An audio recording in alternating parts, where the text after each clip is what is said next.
He helped steer the US economy through an age of turbulence to almost 20 years of uninterrupted growth.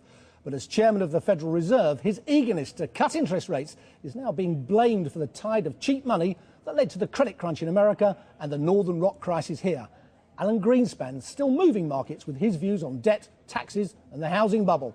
I spoke to him earlier today about the Bank of England's Governor Mervyn King and began by asking him to react to the Shadow Chancellor's proposal that whoever has the bank's top job should serve only one term. My impression is that central bankers just begin to learn their skills at about fourth and fifth year. And it certainly strikes me that just when you have somebody schooled in the activity of central banking, you then retire them. I immediately find less than a desirable approach, if I may put it that way. Mervyn King is one of the most effective central bankers I have ever met. He understands the way markets work, and the actions he takes are, as far as I have ever noticed, wholly appropriate to the type of situations he confronted. I'm a great fan of his, and I think that I hope that Britain has him as your central banker for many years to come. You've said that you thought that the chance of a recession in the United States is less than 50-50. How do you view Britain's chances of avoiding a recession? Well, they're probably quite similar to those in the United States. There are always idiosyncratic elements involved in each economy. We have something in our economy which is creating a major problem, which is the fact that home prices are falling at a fairly rapid pace, largely because we built up a large excess of inventories which are now pressing on the market. That's not the case here in Britain. So in one sense, you do have a housing bubble, pretty much similar to ours, but the resolution of it doesn't look to have the characteristics that ours is going to have. So in that sense, I think Britain is better off. But we're all going to be going through pressures which will slow our rate of growth, and how significant it is, I frankly cannot really judge. One of Gordon Brown's big decisions when Labour took power in 1997 was, in the end, to keep Britain out of the euro. Do you think that that has served this country well, or would we have been better off ditching the pound?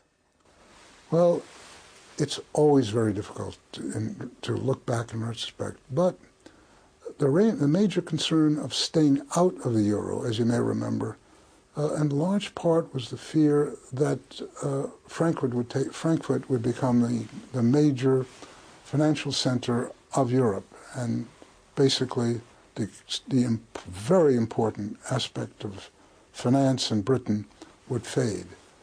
Now the facts are that did not happen, that despite not being in the euro, if anything, London has been enhanced over the years as a center of finance. And I am not clear that there would have been any significant advantages by going into the euro. I've not been a great supporter of that happening. I know that Gordon Brown is a friend of yours, but I also know that you are a very dispassionate economist. Do you think his stewardship of Britain over the last 10 years has been prudent and effective? I do, and it's strange that you put it in the form that I would be dispassionate. It is the case that an objective evaluation of what has been done in this country leads you to conclude that something right must have happened, because it's been an extraordinary run. And remember that Britain, not many decades ago, was far down the list in effective economies, and it's now close to the top. Indeed, I know many Britons would argue you're the best, but that's an arguable point, but at least you're certainly in contention. It's certainly not a basket case. Hardly.